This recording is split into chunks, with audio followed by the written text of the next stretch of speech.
이 앞서 윤석열 검찰총장의 징계에 대한 구체적인 이유가 공개됐습니다. 이 징계위는 윤 총장의 징계 사유만 놓고 보면 정직이 아니라 해임도 가능할 정도지만 이 검찰총장 임기제 등을 감안해서 정직 2개월로 의결한 거라고 밝혔습니다. 이 자세한 내용은 이재희 기자가 보도합니다. 법무부가 국회에 제출한 윤석열 검찰총장의 징계 의결 요지서입니다. 먼저 윤 총장 지시로 작성된 재판부 분석 문건에 대한 평가가 나옵니다.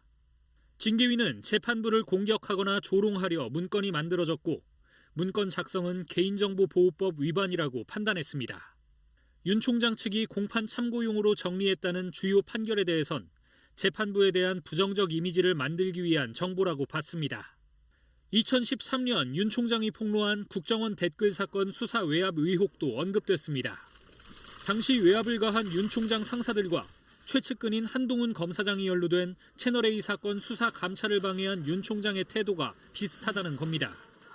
국민들을 위해서 어떻게 봉사할지 그런 방법은 좀 천천히 퇴임하고 나서 한번 생각해 보겠습니다.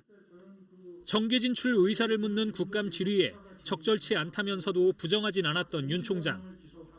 징계위는 국회의원과 국민들이 정치 가능성을 긍정하는 것으로 받아들였다며 검찰총장의 정치적 중립성이 훼손됐다고 봤습니다.